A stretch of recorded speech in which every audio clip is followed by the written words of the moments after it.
கர்த்தருடைய பரிசுத்த நாமத்துக்கு மகிமை உண்டாவதாக. Glory be to the holy name of the Lord. கர்த்தருடைய பரிசுத்த நாமத்துக்கு மகிமை உண்டாகಲಿ. இந்த காலையில் நம்முடைய தியானத்துக்காக சங்கீதம் 21 சங்கீதம் முதல் 2 வசனங்களை நாம் வாசிப்போம். ಈ ಬೆಳಗಿನ ಸಮಯದಲ್ಲಿ ನಮ್ಮ ಧ್ಯಾನಕ್ಕಾಗಿ 21ನೇ ಕೀರ್ತನೆ ಮೊದಲ 2 ವಚನಗಳನ್ನು ಓದೋಣ. This morning for our meditation, let us read Psalm 21 verses 1 and 2. கர்த்தாவே, உம்முடைய வல்லமையிலே ராஜா மகிழ்ச்சியா இருக்கிறார். உம்முடைய இரட்சிப்பிலே எவ்வளவாய் களி கூறுகிறார். அவருடைய மன விருப்பத்தின்படி நீர் அவருக்கு தந்தருளி அவருடைய உதடுகளின் விண்ணப்பத்தை தள்ளாதிருக்கிறீர். ಯೆಹೋವನೇ, ನಿನ್ನ ಪರಾಕ್ರಮದಲ್ಲಿ ಅರಸನು ಸಂತೋಷಿಸುತ್ತಾನೆ. ನೀನು ಉಂಟು ಮಾಡಿದ ಜಯಕ್ಕಾಗಿ ಎಷ್ಟು ಆನಂದ ಪಡುತ್ತಾನೆ. ನೀನು ಅವನ ಪ್ರಾರ್ಥನೆ ನಿರಾಕರಿಸದೆ ಅವನ ಇಷ್ಟಾರ್ಥವನ್ನು ನೆರವೇರಿಸಿದ್ದೀಯಲ್ಲ. The king shall joy in thy strength, O Lord, and in thy salvation how greatly shall he rejoice. Thou hast given him his heart's desire and hast not withholden the request of his lips. கர்த்தாவே, உம்முடைய வல்லமையிலே ராஜா மகிழ்ச்சியாய் இருக்கிறார். ಯೆಹೋವನೇ, ನಿನ್ನ ಪರಾಕ್ರಮದಲ್ಲಿ ಅರಸನು ಸಂತೋಷಿಸುತ್ತಾನೆ. The king shall joy in thy strength, O Lord. உம்முடைய இரட்சிப்பிலே எவ்வளவாய் களி கூறுகிறார். ನೀನು ಉಂಟು ಮಾಡಿದ ಜಯಕ್ಕಾಗಿ ಎಷ್ಟು ಆನಂದ ಪಡುತ್ತಾನೆ. In thy salvation how greatly shall he rejoice. அவருடைய மன விருப்பத்தின்படி நீர் அவருக்கு தந்தருளி அவருடைய உதடுகளின் விண்ணப்பத்தை தள்ளாதிருக்கிறீர். ನೀನು ಅವನ ಪ್ರಾರ್ಥನೆಯನ್ನು ನಿರಾಕರಿಸದೆ ಅವನ ಇಷ್ಟಾರ್ಥವನ್ನು ನೆರವೇರಿಸಿದ್ದೀಯಲ್ಲ. Thou hast given him his heart's desire and hast not withholden the request of his lips. இந்த சங்கீதம் ராஜாவாகிய தாவீது தன்னை குறித்து பேசுவது போல எழுதப்பட்டிருக்கிறது. ಈ ಕೀರ್ತನೆಯಾದುದು ಅರಸನಾದ ದಾವೀದನು ತನ್ನನ್ನು ಕುರಿತಾಗಿ ಹೇಳಲ್ಪಟ್ಟಂತೆ ಇದು ಬರೆಯಲ್ಪಟ್ಟಿದೆ. This psalm is written as though King David is speaking about himself. என்றாலும் இது நம்முடைய ராஜாதி ராஜாவாகிய உயர்த்திருந்த கிறிஸ்துவை குறித்து தீர்க்க தரிசனமாக கூறப்பட்ட சங்கீதமா இருக்கிறது. ಆದರೆ ಇದು ನಮ್ಮ ರಾಜಾದಿ ರಾಜನಾದಂತ ಪುನರುತ್ಥಾನದಂತ ಯೇಸು ಕ್ರಿಸ್ತನನ್ನು ಕುರಿತಾಗಿ ಹೇಳಲ್ಪಟ್ಟಂತ ಕೀರ್ತನೆಯಾಗಿರುತ್ತದೆ. Yet this is a psalm which is a prophecy of our resurrected Christ, the King of Kings. இந்த சங்கீதத்தின் சில பகுதிகள் தாவீதின் வாழ்க்கையிலே நிறைவேறிற்று. ಈ ಕೀರ್ತನೆಯ ಕೆಲವು ಭಾಗಗಳು ದಾವೀದನ ಜೀವಿತದಲ್ಲಿ ನೆರವೇರಿಸಲ್ಪಟ್ಟವು. Some of the portions of this psalm fulfilled in the life of David. ஆனாலும் முழுமையாக நிறைவேறியது மேசியாவாகிய கிறிஸ்துவுக்குள் மாத்திரமே. ಆದರೆ ಪೂರ್ಣವಾಗಿ ನೆರವೇರಿಸಲ್ಪಟ್ಟದ್ದು ಮೆಸ್ಸಿಯನಾದಂತ ಕ್ರಿಸ್ತನಲ್ಲಿ ಮಾತ್ರವೇ. But wholly it was fulfilled only in the Messiah, the Christ. கர்த்தாவே, ராஜாவுடைய மன விருப்பத்தின்படி நீர் அவருக்கு தந்தருளுகிறீர். ಕರ್ತನೇ, ಅರಸನ ಇಷ್ಟಕ್ಕನುಸಾರವಾಗಿ ನೀನು ಅವನಿಗೆ ದಯಪಾಲಿಸುವಿ. Thou hast given the heart's desire of the king. கர்த்தர் ராஜாவுடைய மன விருப்பத்தின்படி தந்தருளுகிறவராக இருக்கிறார். ಕರ್ತನು ರಾಜನ ಮನಸ್ಸಿನ ಬಯಕೆಯಂತೆ ಆತನು ನೆರವೇರಿಸುವನಾಗಿದ್ದಾನೆ. The Lord is one who gives the heart's desire of the king. இரண்டாவதாக அவருடைய உதடுகளின் விண்ணப்பத்தை தள்ளாதிருக்கிறீர். ನಂತರ ಅವನ ಪ್ರಾರ್ಥನೆಯನ್ನು ನಿರಾಕರಿಸುವುದಿಲ್ಲ. Thou hast not withholden the request of his lips. ஆம், அவருடைய உதடுகளின் விண்ணப்பத்தை கர்த்தர் தள்ளாதவராக இருக்கிறார். ಅವನ ತುಟಿಗಳ ವಿಜ್ಞಾಪನೆಯನ್ನು ಕರ್ತನು ತಳ್ಳದೇ ಇರುತ್ತಾನೆ. The Lord never withholds the request of his lips. ராஜாவாகிய தாவீதின் மன விருப்பம்தான் என்ன? ದಾವೀದ ಅರಸನ ಮನಸ್ಸಿನ ಬಯಕೆಯಾದರೂ ಏನು? What was the heart's desire of King David?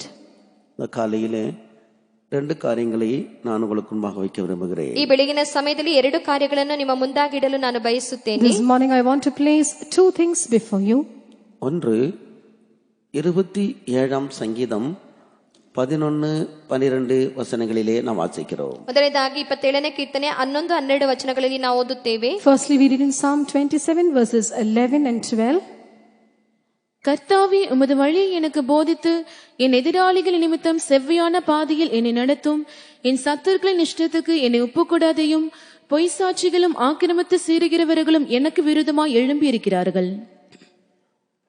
உமது வழியை எனக்கு போதித்து என் எதிராளிகள் நிமித்தம் செவ்வையான வழியிலே செவ்வையான பாதையிலே என்னை நடத்தும். ಯೆಹೋವನೇ, ನಿನ್ನ ಮಾರ್ಗವನ್ನು ನನಗೆ ಬೋಧಿಸು.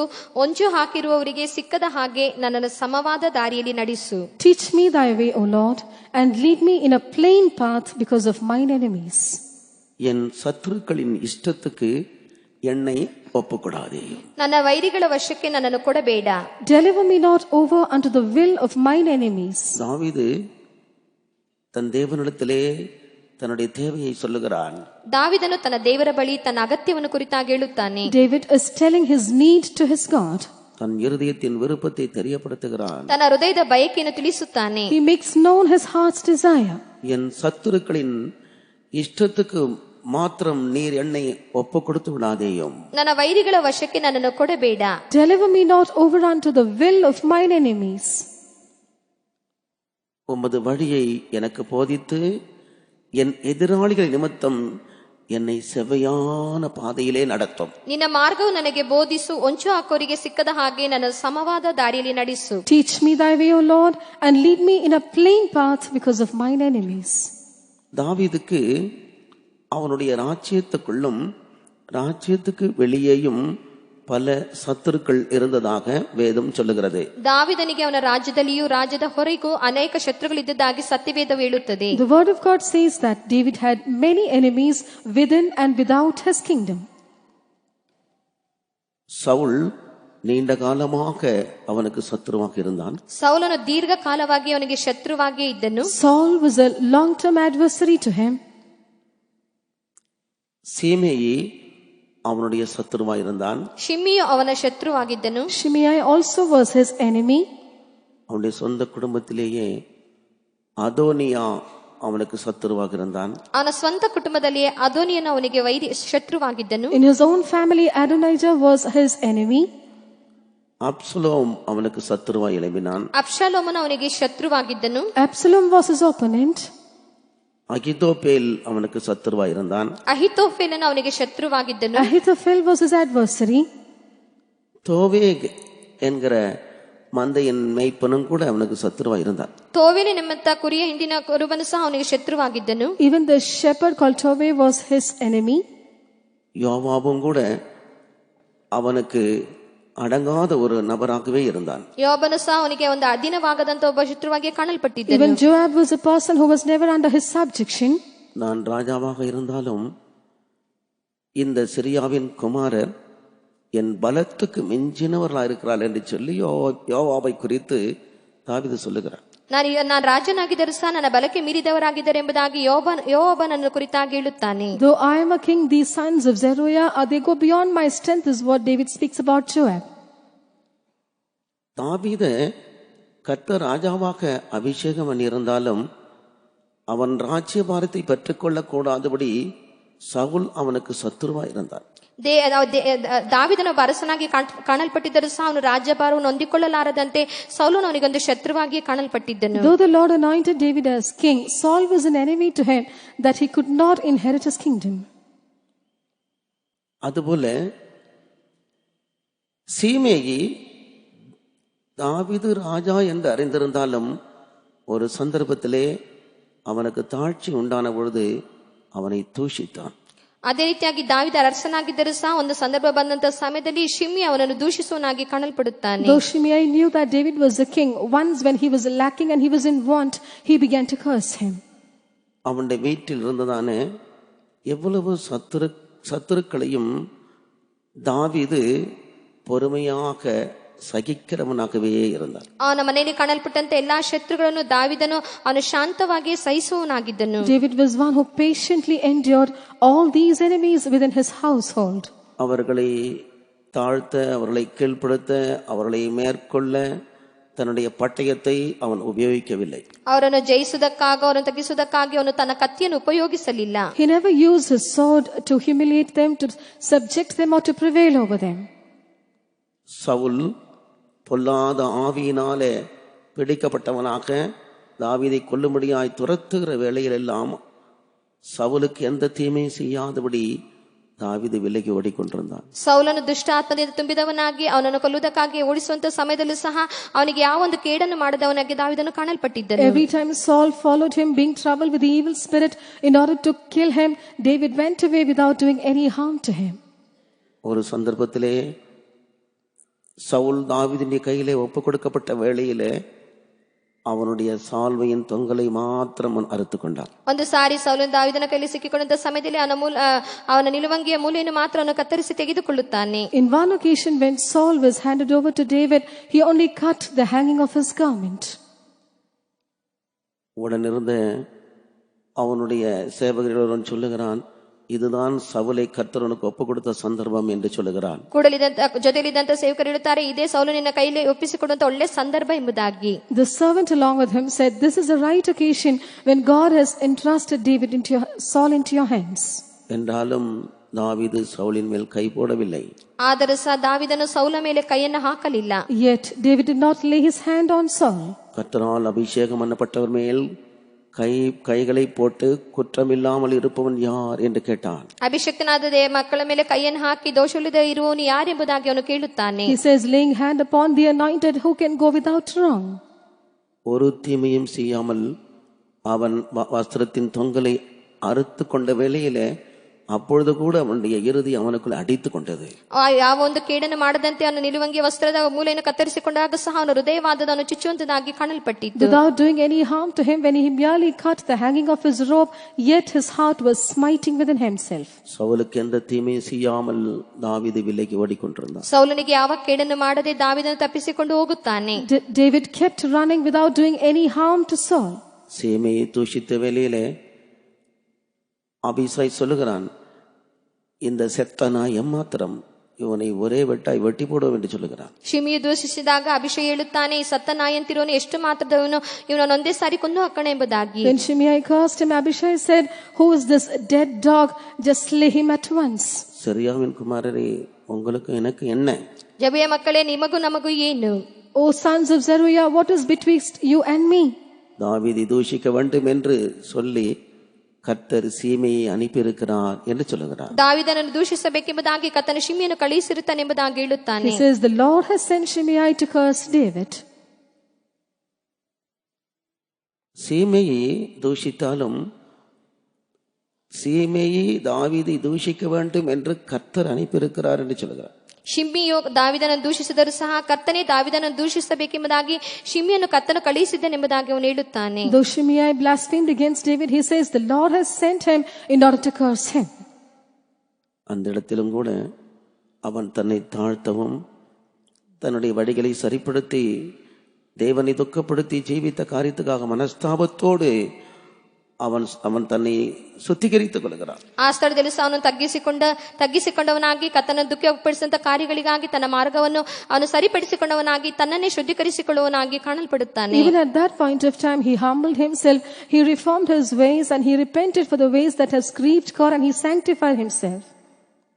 அதோனியா அவனுடைய மகனாக இருந்தாலும் ராஜாவுக்கு தெரியாமலேயே அவன் தன்னைத்தானே உயர்த்தி தானே ராஜாவாகி கொண்டார். ಅದೋನಿಯನು ಅವನ ಮಗನಾಗಿದ್ದರೂ ಸಹ ರಾಜನಿಗೆ ತಿಳಿಯದಂತೆ ತನ್ನನ್ನು ತಾನೇ ಹೆಚ್ಚಿಸಿಕೊಂಡವನಾಗಿ ಅರಸನಾಗಬೇಕೆಂಬುದಾಗಿ ಬಯಸುತ್ತಾನೆ. Though Adonijah was his own son, without his knowledge he exalted himself and became the king. அவன் ஒவ்வொரு சந்தர்ப்பத்திலேயும் தான் செய்கிறது தன் தகப்பனிடத்திலே சொல்லாமலேயே செய்து கொண்டிருக்கிறதை அறிந்தாலும் கூட நீ ஏன் இப்படி செய்கிறாய் என்று அவன் கேட்டதே இல்லை. ಒಂದೊಂದು ಸಂದರ್ಭದಲ್ಲಿ ಅವನಿಗೆ ತಿಳಿಯದಂತೆ ಮಾಡುತ್ತಿದ್ದಂತೆ ಎಲ್ಲಾ ಕಾರ್ಯಗಳನ್ನು ಅವನು ತಿಳಿದರೂ ಸಹ ನೀನು ಯಾಕೆ ಈ ರೀತಿಯಾಗಿ ಮಾಡುತ್ತಿ ಎಂಬುದಾಗಿ ಅವನ ಬಳಿ ಒಂದು ಸಾರಿ ಆದರೂ ಕೇಳಲಿಲ್ಲ. In every situation, though he very well knew that he was doing things without the knowledge of his father, not once did he ask him, why have you done so? ஏனென்றால் அவனை கேட்டு பிரயோஜனம் இல்லை. அவனை கேட்டாலும் கூட அவன் அடங்காதவன் என்று அவன் அறிந்தபடினாலே ಅವನೇ அப்படியே ಬಿಟ್ಟು ಬಿಟ್ಟ. ಅವನು ಕೇಳಿದರೂ ಪ್ರಯೋಜನವಿಲ್ಲ, ಅವನು ಕೇಳಿದರೂ ಸಹ ಅವನು ಮೊಂಡತನ ಉಳ್ಳವನೆಂಬುದಾಗಿ ಅವನನ್ನು ಹಾಗೆ ಬಿಟ್ಟು ಬಿಟ್ಟನು. Because there is no use of asking him, and because he was a rebellious person, he just left him to himself. தாவீது தன்னை தாழ்த்திக்கொண்டான். ಅದಕ್ಕಾಗಿ ತನ್ನನ್ನೇ ಅವನು ತಗ್ಗಿಸಿಕೊಳ್ಳುತ್ತಾನೆ. Even there he humbled himself. அப்படியே அப்சலோம் அவனுக்கு விரோதமாய் அடிபட்ட பொழுது கூட அப்சலோமை தம்முடைய கையில ஒப்பு கொடுக்க போகிறான் என்று அறிந்தும் கூட தாவீது சொல்லுகிறான், பிள்ளையாண்டான் மேல் கை போடாதீர்கள் என்று சொல்லுகிறான். ಅದೇ ರೀತಿಯಾಗಿ ಅಬ್ಷಾಲೋಮನು ಸಹ ಅವನಿಗೆ ವಿರುದ್ಧವಾಗಿ ಎದ್ದರೂ ಸಹ ಅವನನ್ನು ಮಗನ ಮೇಲೆ ಬಾಲಕನ ಮೇಲೆ ಕೈಯನ್ನು ಹಾಕಬೇಡಿರಿ ಎಂಬುದಾಗಿ ಅವನು ಹೇಳುತ್ತಾನೆ. Though Absalom was against him and he was given into his hands, yet he says, lay not thine hand upon the lad. அவனை மெதுவாய் நடத்துங்கள் என்று சொல்லி அனுப்புகிறார். ಅವನನ್ನು ಮೆಲ್ಲಗೆ ನಡೆಸಿರಿ ಎಂಬುದಾಗಿ ಹೇಳುತ್ತಾನೆ. He says, lead him gently.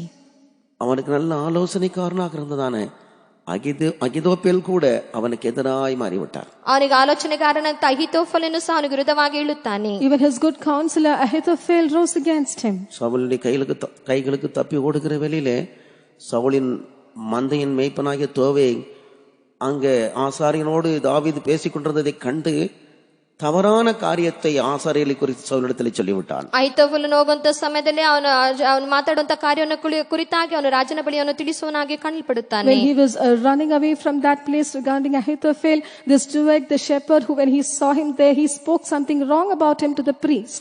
Saul ராஜ்யபாரத்துக்கு வந்த பொழுது இந்த தோவேக்கு தீமை செய்ததாக நாம் படிக்கிறதில்லை. ಸೌಲನ ರಾಜ್ಯಭಾರಕ್ಕೆ ಬಂದ ನಂತರ ಈ ತೋವೇಲನಿಗೆ ಅವನು ಅಹಿತವನ್ನು ಮಾಡಿದ್ದಾಗಿ ನಾವು ನೋಡುವುದಿಲ್ಲ. But when Saul came to kingship, he never did anything evil to this Doeg. இப்படி தன்னுடைய ராஜ்யத்துக்குள்ளே அவனுக்கு இருந்ததான விரோதிகள், அடங்காதவர்கள், கீழ்ப்படியாதவர்கள், இவர்கள் எல்லாரையும் அவர்களுக்கு எந்த தீங்கு செய்யாமல் இதெல்லாம் தேவனால் வந்தது என்று எண்ணி தேவனுக்குன்பாக தன்னை தாழ்த்தி ಅವನು ಪರಿಶುದ್ಧಮಾಕಿ ಕೊಂಡಾர். ಹೀಗೆ ತನ್ನ ರಾಜ್ಯದಲ್ಲಿ ಅವನಿಗೆ ವಿರುದ್ಧವಾಗಿ ಎದ್ದಂತವರನ್ನು, ಅವನಿಗೆ ಅಡಗದಿರುವವರನ್ನು, ಈ ರೀತಿಯಾಗಿ ಅವಿಧೇಯರಾದವರೆಲ್ಲರನ್ನು ಅವನು ಅವರಿಗೆ ಯಾವ ರೀತಿಯ ದೋಷವನ್ನು ಮಾಡದಂತೆ ಇದು ದೇವರಿಂದ ಬಂದದೆ ಎಂಬುದಾಗಿ ತಿಳಿದಿ ಅವನು ತನ್ನೇ ತಗ್ಗಿಸಿಕೊಂಡು ತನ್ನನ್ನು ಶುದ್ಧೀಕರಿಸಿಕೊಳ್ಳುವನಾಗಿ ಪರಿಶುದ್ಧ ಮಾಡಿಕೊಳ್ಳುವನಾಗಿ ಕಾಣಲ್ಪಡುತ್ತಾನೆ. In this manner, regarding all the people who were against him, who were rebellious, who were disobedient against him, he never went to do anything against them, but he humbled himself.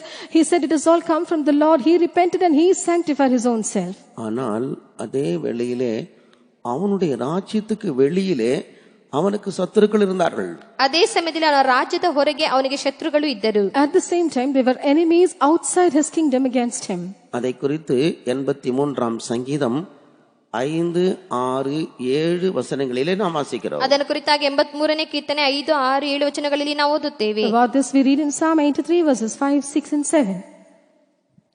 இப்படி ஏதோமின் கூடாரத்தாரும் இஸ்மவேலரும் மோவாபியரும் ஆகாரியரும் கேபாலரும் அம்மோனியரும் அமலேக்கியரும் தீருவின் குடிகளோடு கூடிய பெலிஸ்தரும் ஏகமன நிர்ணயமாய் ஆலோசனை செய்து உமக்கு விரோதமாய் ஒப்பந்தம் பண்ணி கொண்டிருக்கிறார்கள். 10ஆம் வசனம். நிலத்துக்கு எரிவாய் போன சிசேரா யாபின் என்பவர்களுக்கு செய்தது போலவும் அவர்களுக்கு செய்யும். ஏதோமியர், இஸ்மவேலர், மோவாபியர், ஆகாரியர், கேபாலர், அம்மோனியர், அமலேக்கியர், தீருவின் குடிகள், பெலிஸ்தர், இவர்கள் எல்லாரும் அவனுக்கு சத்துருக்களாய் எழும்பினார்கள்.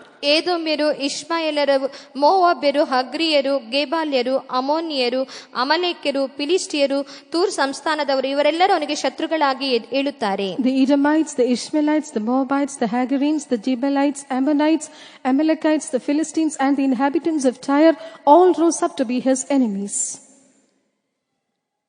இவர்களை அவன் யுத்தத்தின் மூலமாக சந்தித்தார். ಇವರನ್ನು ಅವನು ಯುದ್ಧದ ಮೂಲಕವಾಗಿ ಸಂಧಿಸುತ್ತಾನೆ. He confronted them through war. கர்த்தர் அவன் போன இடமெல்லாம் அவனோடு கூட இருந்து எல்லா யுத்தங்களிலேயும் ஜெயத்தை தந்தார். ಕರ್ತನು ಅವನು ಹೋದಂತ ಎಲ್ಲಾ ಸ್ಥಳಗಳಲ್ಲಿ ಅವನ ಸಂಗಡ ಇದ್ದು ಅವನು ಮಾಡಿದಂತ ಎಲ್ಲಾ ಯುದ್ಧಗಳಲ್ಲಿ ಜಯವನ್ನು ಕೊಡುತ್ತಾನೆ. The Lord was with him in all the places he went and commanded victory in the battle.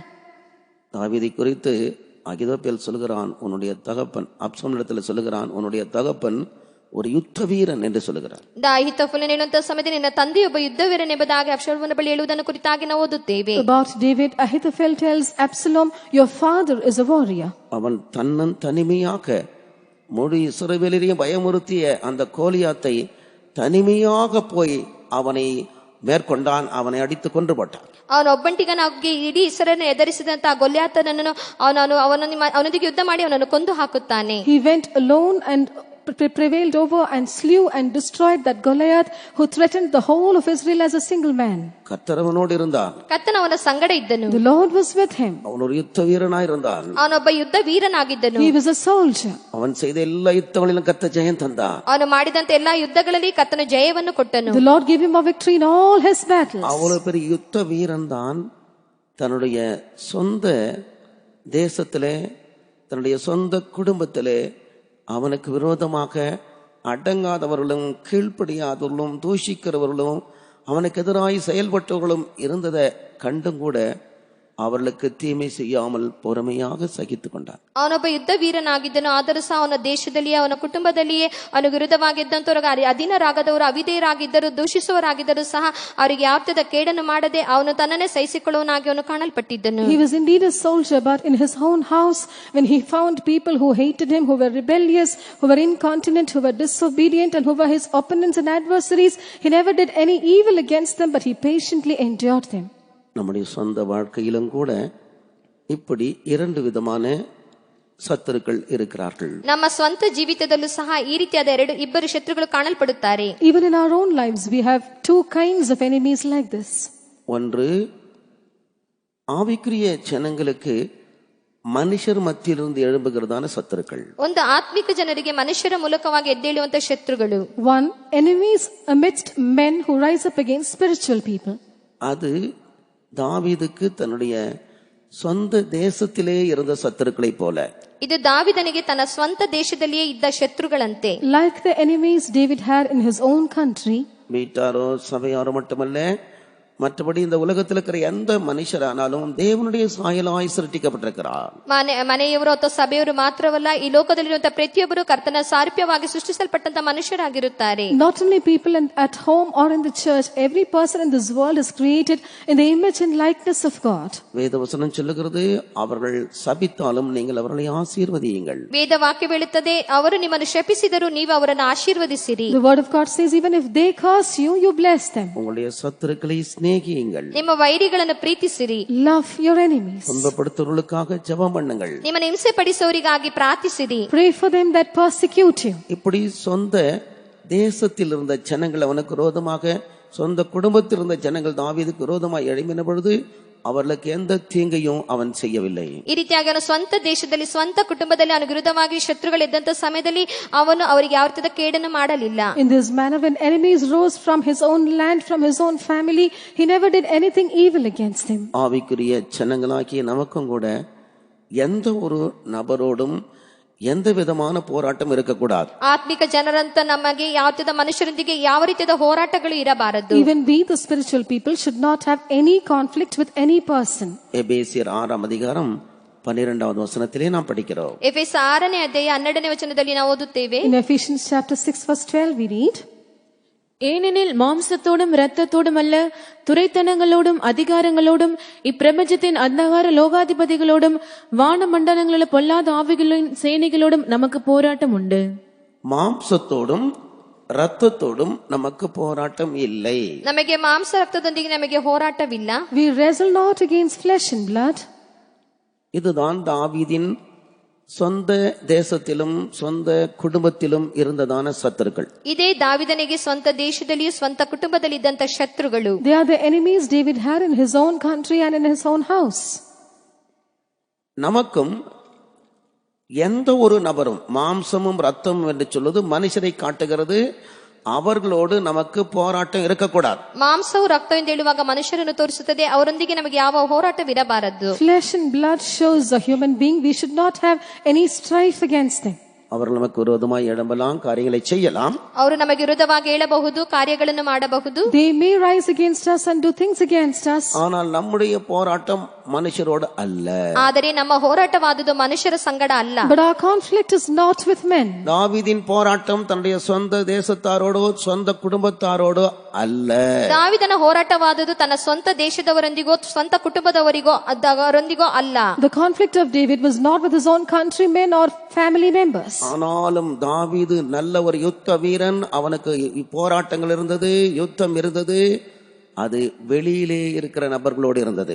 ಆದರೆ ದಾವಿದನೊಬ್ಬ ಯುದ್ಧ ವೀರನಾಗಿದ್ದನು, ಅವನಿಗೆ ಹೋರಾಟಗಳಿದ್ದವು, ಯುದ್ಧಗಳಿದ್ದವು, ಆದರೆ ಅವನಿಗೆ ರಾಜ್ಯದ ಹೊರಗೆ ಕಾಣಲ್ಪಟ್ಟಿತ್ತು. Yet David was a very good soldier. He had battles, he had conflicts, but he had them with people who were outside. அப்படி ஆவிக்குரிய ஜனங்களாகிய நமக்கு கூட நமக்கு போராட்டம் இருக்கிறது, நமக்கு யுத்தம் இருக்கிறது, நமக்கு சத்துருக்கள் இருக்கிறார்கள். அது மனுஷர் அல்ல, அது பிசாசின் கூட்டமா இருக்கிறது. ಅದೇ ರೀತಿಯಾಗಿ ನಮಗೂ ಸಹ ಆತ್ಮಿಕ ಜನರಾದ ನಮಗೆ ಹೋರಾಟಗಳಿರುತ್ತವೆ, ಯುದ್ಧಗಳಿರುತ್ತವೆ, ಆದರೆ ಅದು ದೇವರ ಮನುಷ್ಯರ ಮೂಲಕವಾಗಿ ಅಲ್ಲ, ಅದು ಸೈತಾನನ ಕೂಟವಾಗಿರುತ್ತದೆ. Similarly, we the spiritual people of God, we have wrestling, we have conflicts and wars and battles, but not with men, but against the groups of devils. அதைத்தான் துரைத்தனங்கள் என்றும் அதிகாரங்கள் என்றும் இப்பிரபஞ்சத்தின் அந்தகார லோகாதிபதி என்றும் வான மண்டலங்களில் உள்ள பொல்லாத ஆவிகளின் சேனைகள் என்றும் குறிப்பிடப்பட்டிருக்கிறது. ಅದೇ ಅದಕ್ಕಾಗಿ ರಾಜತ್ವಗಳ ಮೇಲೆಯೂ ಅಧಿಕಾರಿಗಳ ಮೇಲೆಯೂ ಅಂಧಕಾರದ ಲೋಕಾಧಿಪತಿಗಳ ಮೇಲೆಯೂ ಆಕಾಶ ಮಂಡಲದಲ್ಲಿರುವ ದುರಾತ್ಮ ಸೇನೆಯ ಮೇಲೆ ಎಂಬುದಾಗಿ ನಾವು ಓದುತ್ತೇವೆ. That is mentioned as principalities, powers, rulers of the darkness of this world and spiritual wickedness in high places.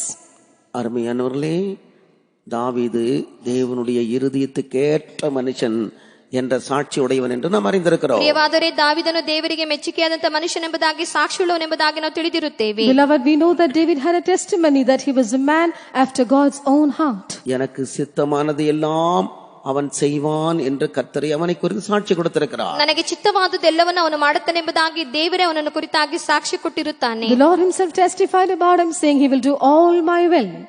தேவ சித்தம் செய்தவர்கள் மட்டும்தான் பரலோக ராஜ்யத்துக்குள்ளே பிரவேசிக்க முடியும் என்று இயேசு சொல்லியிருக்கிறார். ದೇವರ ಚಿತ್ತವನ್ನು ಮಾಡುವವರು ಮಾತ್ರವೇ ಪರಲೋಕದಲ್ಲಿ ಪ್ರವೇಶಿಸಲು ಸಾಧ್ಯ ಎಂಬುದಾಗಿ ಯೇಸು ಹೇಳಿರುತ್ತಾನೆ. Jesus said, only those who do the will of God can enter to the kingdom of heaven. தேவ சித்தம் நமக்கு வெளிப்படுத்தப்படுகிறது. ದೇವರ ಚಿತ್ತ ನಮಗೆ ಪ್ರಕಟಿಸಲ್ಪಡುತ್ತದೆ. The will of God is revealed to us. நாம் தேவனுடைய இருதயத்துக்கு ஏற்றவர்களாக இருந்து தேவ சித்தத்தின்படியாய் ஜீவிக்க விரும்புவோமானால் மாம்சத்தோடும் ரத்தத்தோடும் போராடுவதை நாம் நிறுத்திவிட வேண்டும். ನಾವು ದೇವರ ಹೃದಯಕ್ಕೆ ತಕ್ಕವರಾಗಿದ್ದು ದೇವರ ಚಿತ್ತವನ್ನು ಮಾತ್ರ ಮಾಡುವವರಾಗಿದ್ದರೆ ರಕ್ತದೊಂದಿಗೂ ಮಾಂಸದೊಂದಿಗೂ ಹೋರಾಡುವುದನ್ನು ನಾವು ನಿಲ್ಲಿಸಿ ಬಿಡುತ್ತೇವೆ. If we are people after God's own heart and want to do the will of God, we must stop our conflicts with flesh and blood.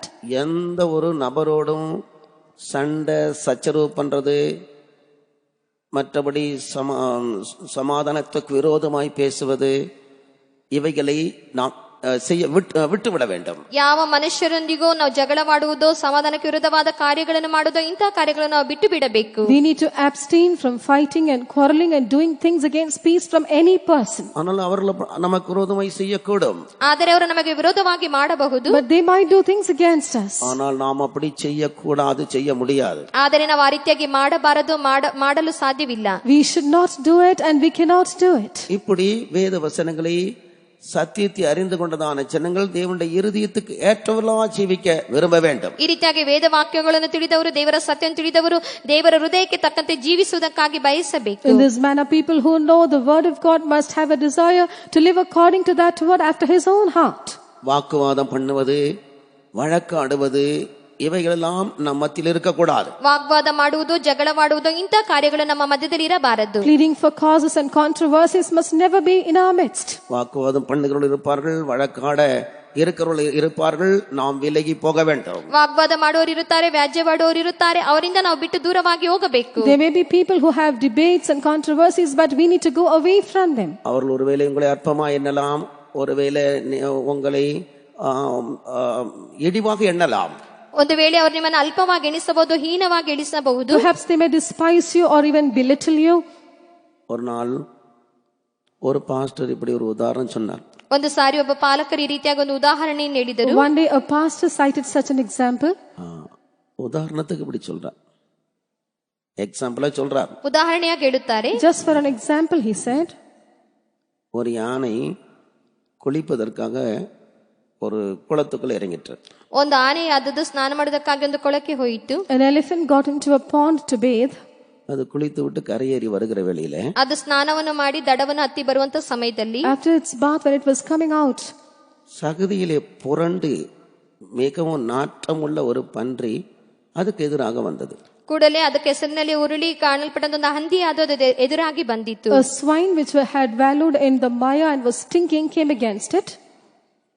அதை கண்ட உடனே யானை கொஞ்சம் கூட அலர்ட் ஆகி, இந்த பன்றி அந்த நாற்றத்தை நம்ம மேல பூசிடக்கூடாதுன்னு சொல்லி கொஞ்சம் கூட விலகி போயிட்டு. ಆ ಒಂದು ಆನೆಯಾದದನ್ನು ನೋಡಿ ಹುಷಾರಾಗಿ ಇದರಲ್ಲಿರುವಂತಹ ಈ ಒಂದು ಕೆಸರನ್ನು ನಮ್ಮ ಮೇಲೆ ಹಚ್ಚಬಾರದೆಂಬುದಾಗಿ ಸ್ವಲ್ಪ ದೂರವಾಗಿ ಹೋಯಿತು. When the elephant saw the swine, it got so alert and it said it should not put its stench on me. It went away from it. பன்றிக்கு ஒரே சந்தோஷம். ಹಂದಿಗೆ ಬಹಳ ಸಂತೋಷವು. The swine was very happy. எவ்வளவு பெரிய யானை என்னை கண்டு பயந்து விலகுகிறதே என்று அதுக்குள்ள ஒரு சந்தோஷம். ಇಷ್ಟು ದೊಡ್ಡ ಆನೆಯಾದದ್ದು ನನ್ನನ್ನು ನೋಡಿ ದೂರವಾಗಿ ಹೋಗುತ್ತದೆ ಎಂಬುದಾ, ನನ್ನ ಭಯಪಟ್ಟು ದೂರವಾಗಿ ಹೋಗುತ್ತದೆ ಎಂಬುದಾಗಿ ಅದರಲ್ಲಿ ಒಂದು ಸಂತೋಷ ಉಂಟಾಯಿತು. It was so happy thinking that this huge elephant is scared of me, it is going away from me. யானைக்கு அது விளங்கி இருக்கு, யானைக்கும் அது விளங்கிற்று. ಆನೆಗೂ ಸಹ ಅದು ಅರ್ಥವಾಯಿತು. Even the elephant understood this. ஆனால் யானை தன்னை மீண்டுமாக தன்னை அழுக்குப்படுத்திக் கொள்ள அந்த யானை விரும்பவில்லை. ಆದರೆ ಆನೆಯಾದದ್ದು ಪುನಃ ಅದನ್ನು ಅಶುದ್ಧಪಡಿಸಿಕೊಳ್ಳುವುದಕ್ಕಾಗಿ ಬಯಸಲಿಲ್ಲ. But the elephant did not want to soil itself again.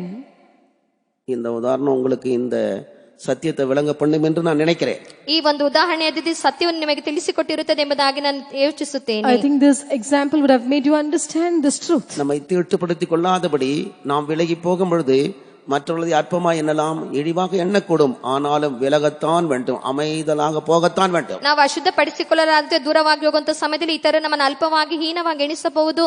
ಆದರೂ ಸಹ ನಾವು ಅವರಿಂದ ಅಗಲಿ ದೂರವಾಗಿ ಹೋಗಲೇಬೇಕು. Because we do not want to defile ourselves when we go away from the others might despise us, they might belittle us, yet we have to keep quiet. We need to go away from them for sure. நாம் எப்பொழுது மாம்சத்தோடு ரத்தத்தோடு வழக்காடவோ அல்லது நாம் அவர்களுக்கு விரோதமாய் காரியங்களை செய்யவோ நாம் இடம் கொடுக்கிறோமோ அப்பொழுதே மரணத்துக்கு அதிகாரியான பிசாசானனுடைய கண்ணில் அகப்பட்டு விடுவோம். ஆவிக்குரிய மரணம் உண்டாகிவிடும். ಯಾವಾಗ ನಾವು ಮಾಂಸದೊಂದಿಗೆ ರಕ್ತದೊಂದಿಗೆ ಹೋರಾಡೋದಕ್ಕೆ ಸ್ಥಳ ಕೊಡುತ್ತೇವೋ ಆಗ ಮರಣಾಧಿಕಾರದ ಸೈತಾನನ ಒಂದು ಉರ್ಲಿನಲ್ಲಿ ಸಿಕ್ಕಿಕೊಂಡವರಾಗಿ ನಾವು ಕಾಣಲ್ಪಡುತ್ತೇವೆ. Right from the time we give place to all such wrestlings against the flesh and blood, immediately we come under the snare of the devil who is the author of death, and we will be caught in it.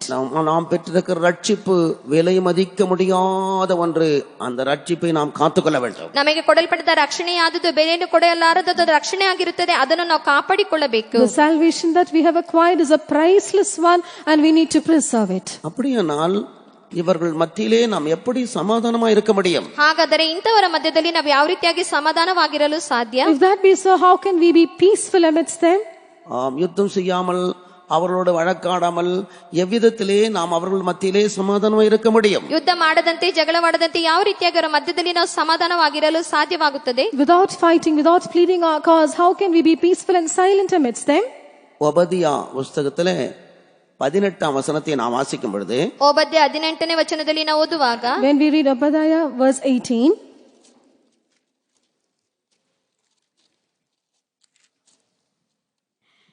யாக்கோபு வம்சத்தார் அக்கினியும் யோசிப்பு வம்சத்தார் அக்கினி ஜுவாலையுமாயிருப்பார்கள்.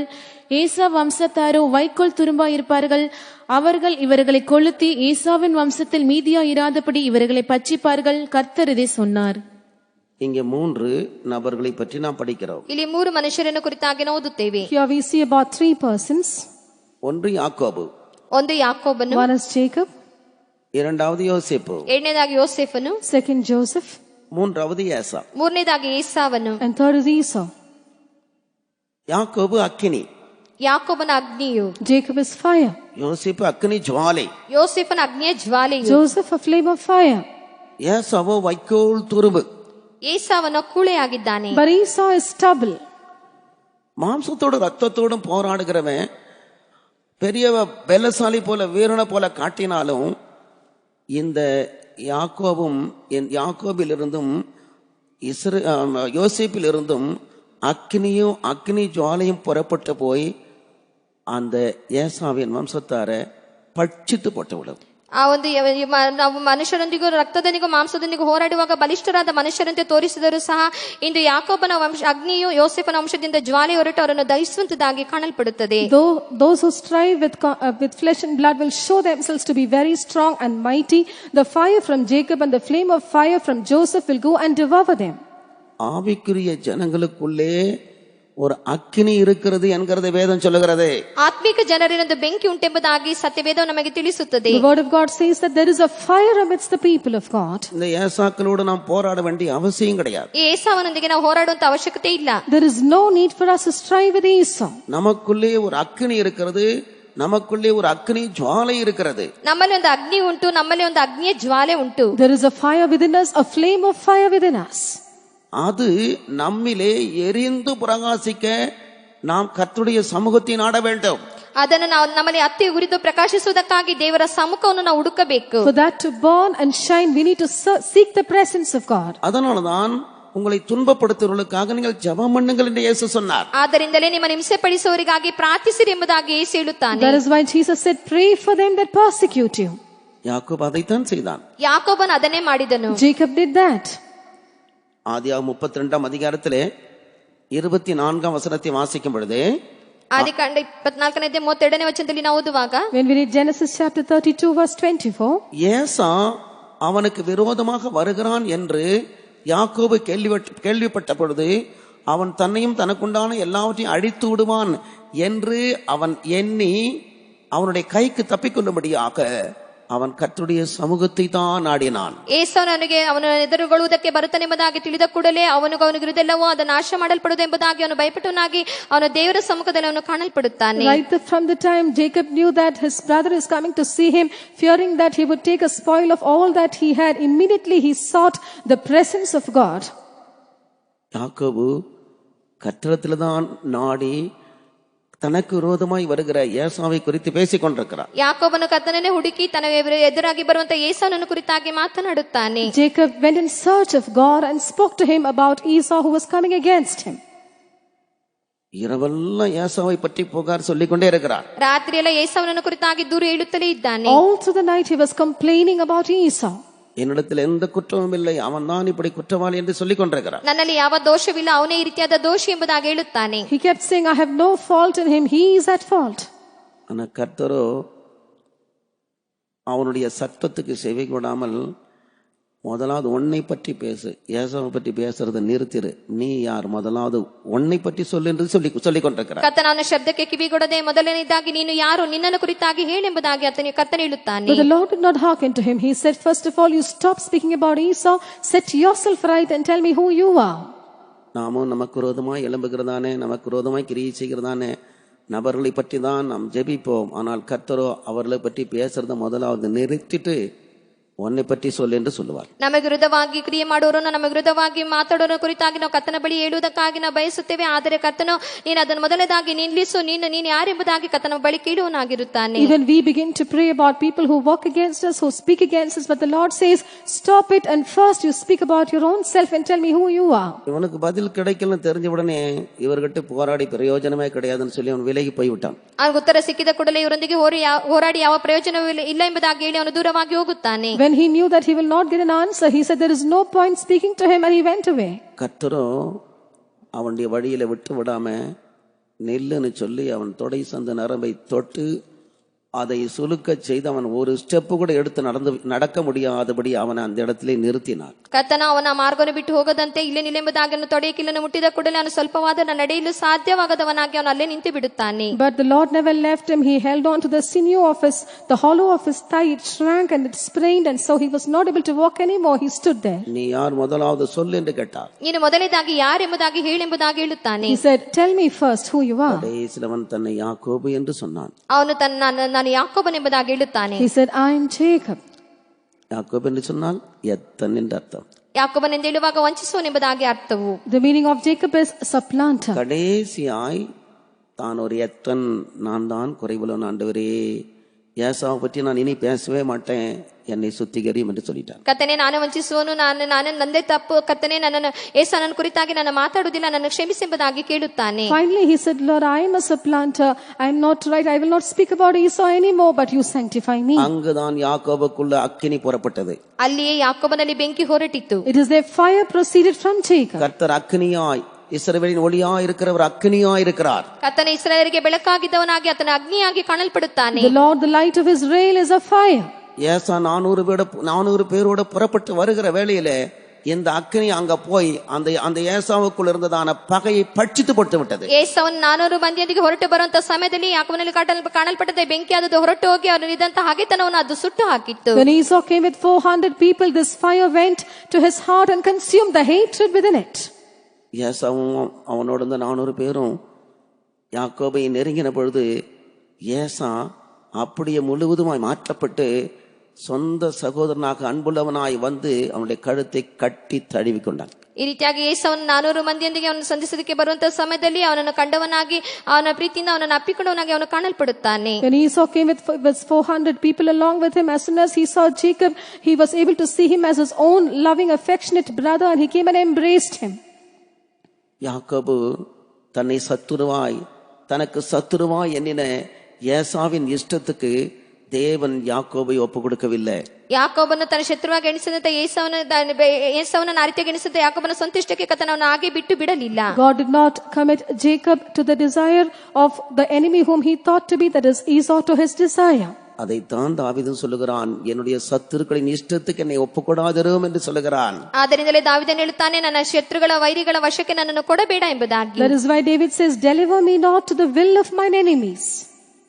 அதனால் தன்னுடைய சொந்த தேசத்திலும் தன்னுடைய சொந்த குடும்பத்திலும் அவனுக்கு விரோதமாய் எழும்பினவர்களுக்கு விரோதமாய் பட்டயத்தை அவன் எடுக்காமல், யாக்கோபு தேவ சமூகத்திலே தாழ்த்தி சுத்திகரித்தது போல அவன் பொறுமையாயிருந்து தாங்கி சகித்து தன்னை தாழ்த்தி கொண்டான். ಅದೇ ರೀತಿಯಾಗಿ ಅವನು ತನ್ನ ದೇಶದಲ್ಲಿ ತನ್ನ ಸ್ವಂತ ಕುಟುಂಬದಲ್ಲಿ ಎದ್ದಂತೆ ಶತ್ರುಗಳ ವಿರುದ್ಧವಾಗಿ ಅವನು ಯಾವ ಕೇಡನ್ನು ಅಥವಾ ಕತ್ತಿನ ಎತ್ತದಂತೆ ಯಾಕೋಬನು ಯಾವ ರೀತಿಯಾಗಿ ದೇವರ ಸನ್ನಿಧಾನದಲ್ಲಿ ಕಾಣಲ್ಪಟ್ಟನೋ ಅದೇ ರೀತಿಯಾಗಿ ಅವನು ತಗ್ಗಿಸಿಕೊಳ್ಳೋನಾಗಿ ದೇವರ ಸಮ್ಮುಖದಲ್ಲಿ ಅವನು ಕಾಣಲ್ಪಡುತ್ತಾನೆ. So against all the enemies and opponents who came against him, David was not a person who went to defend them with his word or with his deed, but he sought the presence of God. He humbled himself and sanctified his own self. அருமையான கர்த்தருடைய பிள்ளையே, ಪ್ರಿಯವಾದ ದೇವರ ಮಗುವೇ, beloved child of God, தாவீதுக்கு இருந்தது போல உங்களுக்கு கூட சத்துருக்கள் இருக்கக்கூடும். ದಾವೀದನಿಗಿದ್ದಂತೆ ನಿಮಗೂ ಸಹ ವೈರಿಗಳು ಇದ್ದಿರಬಹುದು. Like David, you also may have enemies. உங்களை குற்றம் சொல்லுகள் இருக்கக்கூடும். ನಿಮ್ಮ ಮೇಲೆ ತಪ್ಪು ಹೊರಿಸೋರು ಇರಬಹುದು. There may be people who accuse உங்களை you. பகைக்கிறவர்கள் இருக்கக்கூடும். ನಿಮ್ಮನ್ನು ಹಾಗೆ ಮಾಡುವವರು ಇರಬಹುದು. There could be people who hate you. தீமை செய்கிறவர்கள் இருக்கக்கூடும். ನಿಮಗೆ ಕೇಡನ್ನು ಮಾಡುವವರು ಇರಬಹುದು. There could be people who do harm to you. அவர்களோடு போராட வேண்டாம். ಅವರೊಂದಿಗೆ ಹೋರಾಡಬೇಡಿರಿ. Don't strive with them. அவர்களை பற்றி பேச வேண்டாம். ಅವರನ್ನು ಕುರಿತಾಗಿ ಮಾತನಾಡಬೇಡಿರಿ. Don't speak about them. தாவீதின் மன விருப்பத்தை நிறைவேற்றின தேவன் இந்த வருடத்திலே உங்களுடைய மன விருப்பத்தை நிறைவேற்ற விரும்புகிறார். ದಾವೀದನ ಮನಸ್ಸಿನ ಬಯಕೆಯನ್ನು ನೆರವೇರಿಸಿದ ದೇವರು ಈ ವರ್ಷದಲ್ಲಿ ನಿಮ್ಮ ಮನಸ್ಸಿನ ಬಯಕೆಯನ್ನು ನೆರವೇರಿಸಲು ಆತನು ಬಯಸುತ್ತಾನೆ. The Lord who fulfilled the heart's desire of David in this year will fulfill your heart's desire. ஜீவனுள்ள தேவன் உங்களோடு பேசுகிறார். நீங்கள் மாம்சத்தோடு இரத்தத்தோடும் போராட வேண்டாம். அவர்களோடு வழக்காட வேண்டாம். அவர்களோடு வாக்குவாதம் பண்ண வேண்டாம். உங்களை தாழ்த்தி உங்களுடைய தேவனுக்கு முன்பாக உங்களை சுத்தம் பண்ணிக்கொள்ளுங்கள். உங்களுக்குள்ளே ஒரு அக்கினி உண்டு, அது ஏசாவுக்குள் இருக்கிறதான பகையை பட்சித்து போட்டுவிடும். ಕರ್ತನ ದೇವರಾತ್ಮ ನಿಮ್ಮೊಂದಿಗೆ ಮಾತನಾಡುತ್ತಾನೆ. ನೀವು ಮಾಂಸದೊಂದಿಗೂ ರಕ್ತದೊಂದಿಗೂ ಹೋರಾಡುವುದು ಬೇಡ, ವ್ಯಾಜ್ಯ ಮಾಡುವುದು ಬೇಡ, ಜಗಳವಾಡುವುದು ಬೇಡ. ನೀವು ಅವರಿಗಾಗಿ ಪ್ರಾರ್ಥಿಸಿದರೆ ಸಾಕು. ಅವನು ಯೇಸುವಿನಲ್ಲಿ ಕಾಣಲ್ಪಟ್ಟಂತ ಒಂದು ಹಗೆಯಾದ ಯಾವ ರೀತಿಯಾಗಿ ಸುಟ್ಟು ಹಾಕಿತ್ತು ಅದೇ ರೀತಿಯಾಗಿ ಅದು ಸುಟ್ಟು ಹಾಕುವಂತದ್ದಾಗಿರುತ್ತದೆ. The word of God says, do not go to wrestle against flesh and blood. Do not strive with them. Do not debate with them. Do not go to reason with them. Humble yourself, sanctify yourself. There is a fire in you. That fire will go and consume the hatred that is within Esau. தாவீதுக்கு மிக முக்கியமான வேறொரு மன விருப்பம் இருந்தது. ದಾವೀದನಿಗೆ ಬೇರೊಂದು ಬಹಳ ಇಷ್ಟವಾದ ಕಾರ್ಯ ಕಾಣಲ್ಪಟ್ಟಿತ್ತು. David had another important heart's desire. 132 சங்கீதம் 2:2 5 வசனங்கள் வரை வாசிப்போம். 132ನೇ ಕೀರ್ತನೆ 2ನೇ ವಚನದಿಂದ 5ನೇ ವಚನದವರೆಗೆ ಓದೋಣ. Let us read Psalm 132 verses 2 to 5.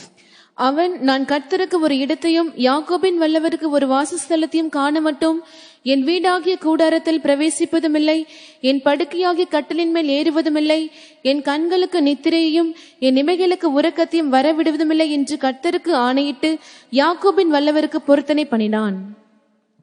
கர்த்தருக்கு ஒரு வாசஸ்தலத்தை உண்டாக்க வேண்டும் என்பதனுடைய மன விருப்பமாயிருந்தது. ಕರ್ತನಿಗೊಂದು ವಾಸಸ್ಥಾನವನ್ನು ಏರ್ಪಡಿಸಬೇಕೆಂಬುದಾಗಿ ಅವನ ಮನಸ್ಸಿನ ಅಪೇಕ್ಷೆಯಾಗಿ ಕಾಣಲ್ಪಟ್ಟಿತ್ತು. He had a desire to make a tabernacle of house to the Lord. நம்முடைய மன விருப்பம் கூட அதுதான். ನಮ್ಮ ಮನಸ್ಸಿನ ಬಯಕೆಯೂ ಅದೇ. This also is the desire of our heart. நாமே கர்த்தருடைய வாசஸ்தலமாய் மாற வேண்டும் என்பதே நம்முடைய மன விருப்பம். ನಾವೇ ಕರ್ತನ ವಾಸಸ್ಥಳವಾಗಿ ಮಾರ್ಪಡಬೇಕೆಂಬುದೇ ನಮ್ಮ ಮನಸ್ಸಿನ ಬಯಕೆ ಆಗಿದೆ. The desire of our heart is for us to become a habitation of God. கர்த்தாவே என்னுடைய ஜீவியம் சீயோனாய் கட்டப்பட வேண்டும். ಕರ್ತನೇ, ನನ್ನ ಜೀವಿತವಾದದ್ದು ಚೀಯೋನಾಗಿ ಕಟ್ಟಲ್ಪಡಬೇಕು. Lord, my life has to be built up as Zion. கர்த்தாவே எங்களுடைய ஜீவியம் எருசலேமாய் கட்டப்பட வேண்டும். ಕರ್ತನೇ, ನನ್ನ ಜೀವಿತ ಯೆರೂಸಲೇಮಾಗಿ ಕಟ್ಟಲ್ಪಡಬೇಕು. Lord, my life should be built up as Jerusalem. அப்படிப்பட்ட மன விருப்பம் நமக்கு இருக்கிறது. ಅಂತ ಒಂದು ಮನಸ್ಸಿನ ಬಯಕೆ ನಮಗೆ ಉಂಟು. We have such a desire in our heart. இந்த மன விருப்பத்தை நிறைவேற்றக்கூடிய தேவன் தான் நம்முடைய தேவன். ಈ ಮನಸ್ಸಿನ ಬಯಕೆಯನ್ನು ನೆರವೇರಿಸುವಂತ ದೇವರೇ ನಮ್ಮ ದೇವರು. Our God is one who can fulfill the desire of our heart. அவர் ராஜாவுடைய மன விருப்பத்தை நிறைவேற்றி அதை தரக்கூடியவராக இருக்கிறார். ಆತನ ರಾಜನ ಮನಸ್ಸಿನ ಬಯಕೆನ ನೆರವೇರಿಸಿ ಅದನ್ನು ಕೊಡುವನಾಗಿದ್ದಾನೆ. He is a God who fulfills the desire of the king's heart and gives it. நம்முடைய மன விருப்பத்தை நிறைவேற்றி அதை அப்படியே செய்யக்கூடிய தேவன் நம்முடைய தேவன் என்று கர்த்தருடைய வசனம் சொல்லுகிறது. ನಮ್ಮ ಮನಸ್ಸಿನ ಬಯಕೆನ ನೆರವೇರಿಸಿ ಅದೇ ರೀತಿಯಾಗಿ ಮಾಡುವಂತ ದೇವರೆಂಬುದಾಗಿ ಸತ್ಯವೇದ ಹೇಳುತ್ತದೆ. The word of God says the Lord is one who fulfills the desire of our heart and does it as it is. அதற்கு நாம் என்ன செய்ய வேண்டும்? ಅದಕ್ಕೆ ನಾವೇನು ಮಾಡಬೇಕು? What must we do for it? முதலாவதாக 145ஆம் சங்கீதம் 19ஆம் வசனம். ಮೊದಲನೇದಾಗಿ 145ನೇ ಕೀರ್ತನೆ 19ನೇ ವಚನ. Firstly, Psalm 145 verse 19. அவர் தமக்கு பயந்தவர்களுடைய விருப்பத்தின்படி செய்து அவர்கள் கூப்பிடுதலை கேட்டு அவர்களை ரட்சிக்கிறார். அவர் யாருடைய விருப்பத்தை நிறைவேற்றுகிறார் என்று பாருங்கள். ಅವರು ಯಾರ ಇಷ್ಟವನ್ನು ನೆರವೇರಿಸುತ್ತಾನೆ ಎಂಬುದಾಗಿ ನೋಡಿರಿ. See whose desire he fulfills. தமக்கு பயந்தவர்களின் விருப்பத்தை அவர் நிறைவேற்றுகிறார். ತನ್ನಲ್ಲಿ ಭಯಭಕ್ತಿಯುಳ್ಳವರ ಇಷ್ಟವನ್ನು ಆತ ನೆರವೇರಿಸುತ್ತಾನೆ. He fulfills the desire of them that fear him. நீதிமொழிகளின் புஸ்தகம் 8ஆம் அதிகாரம் 13வது வசனத்தை நாம் வாசிப்போம். ಜ್ಞಾನೋಕ್ತಿಗಳ 8ನೇ ಅಧ್ಯಾಯ 13ನೇ ವಚನವನ್ನು ಓದೋಣ. Let us read Proverbs chapter 8 verse 13. தீமையை வெறுப்பதே கர்த்தருக்கு பயப்படும் பயம். தீமையை வெறுப்பதே கர்த்தருக்கு பயப்படுகிற பயம். ಪಾಪವನ್ನು ದ್ವೇಷಿಸುವುದೇ ಕರ್ತನಿಗೆ ಭಯಪಡುವಂತ ಭಯವಾಗಿದೆ. The fear of the Lord is to hate evil. அதனாலதான் யோபு பக்தன் தீமையை வெறுத்தான். ಆದ್ದರಿಂದಲೇ ಯೋಬನಾದ ಭಕ್ತನು ಪಾಪವನ್ನು ಹಾಗೆ ಮಾಡುತ್ತಾನೆ. That is why Job the devout man hated evil. கர்த்தருக்கு பயந்த ஒரு நபராக இருந்தார். ಕರ್ತನಿಗೆ ಭಯಪಟ್ಟಂತ ಒಬ್ಬ ಮನುಷ್ಯನಾಗಿದ್ದನು. He was a man who feared God. நோவாவும் அப்படி பயபக்தி உள்ளவனாயிருந்தான் என்று நாம் படிக்கிறோம். ನೋಹನು ಸಹ ಭಯಭಕ್ತಿ ಉಳ್ಳವನಾಗಿದ್ದನೆಂಬುದಾಗಿ ನಾವು ಓದುತ್ತೇವೆ. We find that even Noah was a godly man who feared God. பயபக்தி என்று சொன்னால் பெருமதிப்பு அளிக்கக்கூடிய ஒரு விதமான பயம். ಭಯಭಕ್ತಿಯಿಂದ ಹೇಳುವಾಗ ದೊಡ್ಡ ಗೌರವವನ್ನು ಕೊಡುವಂತ ಒಂದು ಭಯವಾಗಿ ಕಾಣಲ್ಪಡುತ್ತದೆ. Reverence means a fear with great respect.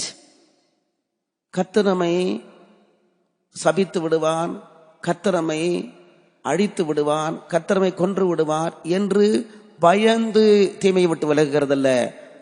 அவர் நம்முடைய அன்புள்ள தகப்பன். அவர் நமக்கு எண்ணில்லாத நன்மைகளை செய்து கொண்டிருக்கிறார். ஒவ்வொரு நாளும் நாம் இந்த பூமியிலே அழிந்து போகாமல் சிவனோடு வாழ்ந்திருக்கிறோமே, அதுவே அவருடைய மகா பெரிய தய. அவர் அன்புள்ளவர் என்பதை அறிந்து அவரை துக்கப்படுத்தாமல் தீமையை விட்டு விலகுவதுதான் ಉಣ್ಮೆಯಾನ ದೇವ ಭಯಂ. ಕರ್ತನವನ್ನ ನಾಶ ಮಾಡುತ್ತಾನೆ, ಅಳಿಸಿ ಬಿಡುತ್ತಾನೆ, ಏನಿಲ್ಲದಂತೆ ಮಾಡುತ್ತೇನೆ ಎಂಬುದಾಗಿ ಆ ರೀತಿಯಾಗಿ ಭಯಪಡುವುದಲ್ಲ. ಆತ ನನಗೆ ಪ್ರೀತಿಯುಳ್ಳ ತಂದೆ, ನನಗೆ ಆತನಿರುವಂತಹ ದಿನಗಳಲ್ಲಿ ನನ್ನ ಆಶೀರ್ವದಿಸುವನಾಗಿದ್ದಾನೆ, ನನಗೆ ಮೇಲುಗಳನ್ನು ಮಾಡುವನಾಗಿದ್ದಾನೆ, ನನಗೆ ದಯೆ ತೋರಿಸುವನಂಗೆ ಎಂಬುದಾಗಿ ಹೇಳಿ ನಿಜವಾದ ಆತನ ಪ್ರೀತಿಯುಳ್ಳ ದೇವರೆಂಬುದಾಗಿ ಪ್ರೀತಿಸುವುದೇ ಆತ ನಿಜವಾದ ಒಂದು ಭಯವಾಗಿ ಕಾಣಲ್ಪಡುತ್ತದೆ. It is not fearing that God will kill us or destroy us or hate us and then fearing him, but because he is a loving father, he is the one who keeps us until today. We are kept by his grace, by his loving kindness and favor, with a fear. It is a fear that comes because of the love for the heavenly father. அதிக அன்போடு தாயும் தகப்பனும் பிள்ளைகளை வளர்க்கும் பொழுது பிள்ளைகள் தவறு செய்ய பயப்படுகிறார்கள். எங்களுடைய அப்பா துக்கப்படுவார், எங்க அம்மா துக்கப்படுவாங்க, நான் செய்ய மாட்டேன் என்று சொல்லி பயப்படுவார்கள். அதுதான் உண்மையான பயம். அதுதான் கர்த்தருக்கு முன்பாக நமக்கு இருக்க வேண்டிய பயம். ಹೆಚ್ಚಾಗಿ ಪ್ರೀತಿಸುವಂತ ಎತ್ತವರ ಮಕ್ಕಳಾದವರು ಅವರು ಪಾಪವನ್ನು ಮಾಡೋದಕ್ಕೆ ಹೆದರುತ್ತಾರೆ. ಯಾಕೆಂದರೆ ನನ್ನ ಪ್ರೀತಿಯುಳ್ಳ ತಂದೆ ನನ್ನ ಈ ರೀತಿಯಾಗಿ ಬೆಳೆಸುತ್ತಿದ್ದಾರೆ, ಈ ರೀತಿಯಾಗಿ ಪ್ರೀತಿಯನ್ನು ತೋರಿಸುತ್ತಾರೆ ಎಂಬುದಾಗಿ ಅವರು ಪಾಪವನ್ನು ಮಾಡಿದವರಾಗಿ ಭಯಪಡುವವರಾಗಿ ಕಾಣಲ್ಪಡುತ್ತಾರೆ. When parents bring up their children with so much of love, the children have so much of fear to hurt them through their words and deeds, and this is the same fear that we ought to have regarding our loving father. நம்மை நேசிக்கிறதான நம்முடைய தாயோ தகப்பனோ அதிகமாய் நேசித்து நமக்கு இவ்வளவு நன்மைகளை செய்திருக்கும் பொழுது ஒரு நாள் அவர்கள் முகம் சுளித்து அமைதலா இருந்து விட்டால் அதுவே போதும். பெரிய ಅಡಿயை ವಾಂಗಣದ ಬೋಲೆ ಇರಕಂ. ನಮ್ಮನ್ನು ಹೆಚ್ಚಾಗಿ ಪ್ರೀತಿಸುವಂತ ಒಂದು ತಂದೆ ತಾಯಿ ಅವರಿಗೆ ಒಂದು ಸಾರಿ ರೀತಿಯಾಗಿ ನಮ್ಮ ಬಂದ ಸಮಯದಲ್ಲಿ ಅವರ ಮುಖವನ್ನು ತೋರಿಸುವುದಾದರೆ ಅದೇ ಒಂದು ದೊಡ್ಡ ಏಟನ್ನು ಕೊಟ್ಟಂತೆ ಕಾಣಲ್ಪಡುತ್ತದೆ. Our loving father and mother whom we love so much, one day if they would change their face or countenance and remain silent without speaking to us, that is enough. It is like taking a big blow. அவர்களை நாம் சமாதானப்படுத்துவதற்காக அவர்களிடத்திலே போய் நம்முடைய குற்றத்தை சொல்லி நான் இனி அப்படி செய்ய மாட்டேன் என்று தாழ்த்தி அதெல்லாம் சரிப்படுத்தி அவர் நம்மோடும் மீண்டுமாய் சிரித்து பேசினால் மட்டும்தான் நமக்கு சமாதானம். ಅವರ ಬಳಿಗೆ ಹೋಗಿ ಸಮಾಧಾನವಾಗಿ ಅವರೊಂದಿಗೆ ಈ ರೀತಿಯಾಗಿ ನನ್ನ ಕೊರತೆಗಳನ್ನು ಕ್ಷಮಿಸಬೇಕು, ಇನ್ನು ಮುಂದೆ ನಾನು ಈ ರೀತಿಯಾಗಿ ಮಾತಾಡಲಿಲ್ಲ ಎಂಬುದಾಗಿ ಅವರೊಂದಿಗೆ ಹೋಗಿ ನಾವು ಸರಿಯಾದಂತ ಸಮಯದಲ್ಲಿ ಅದೊಂದು ಸಮಾಧಾನವಾಗಿ ಕಾಣಲ್ಪಡುತ್ತದೆ. When we go to them, we reconcile with them, we humble ourselves and we say that we will not do it anymore, and once again we want them to be peaceful, and once they are peaceful and they speak to us as before with all happiness, then we are peaceful. அப்படிதான் கர்த்தரோடு அவருடைய அன்பை ருசித்த ஜனங்கள் பயபக்தியாய் நடக்க வேண்டும். ಅದೇ ರೀತಿಯಾಗಿ ಕರ್ತನೊಂದಿಗೆ ಆತನ ಪ್ರೀತಿಯನ್ನು ಸವಿ ನೋಡಿದವರು ಆ ರೀತಿಯಾಗಿ ಕರ್ತನ ಮೇಲೆ ಭಯಭಕ್ತಿಯುಳ್ಳವರಾಗಿ ಕಾಣಲ್ಪಡಬೇಕು. In this manner the children of God who have really tasted of the love of God should walk with such fear and godliness before him. அதைத்தான் பரிசுத்தவான்களிடத்திலேயே நாம் பார்க்கிறோம். ಅದನ್ನೇ ಪರಿಶುದ್ಧರ ಬಳಿಯಲ್ಲಿ ನಾವು ನೋಡುತ್ತೇವೆ. This is what we see in saints also. நம்மை நடத்துகிற பரிசுத்தவான்கள் கொஞ்சம் முகம் சொலித்து அவர் நம்மை விட்டு விலகுகிறதாக நமக்கு தெரிந்தாலும் நம்மால் தாங்க முடியாது. உடனே போய் நாம் இடத்துல சரண்டர் ஆயிடுவோம். என்ன தப்பு பண்ணோம், ஏன் அவங்க பாஸ்டர் நம்மகிட்ட பேசுறதுல ஏன் விலகுகிறார்? அதான் உண்மையா தேவனோடு ஐக்கியமா இருக்கிற பிள்ளைகளுடைய ಜೀವಿಯಂ.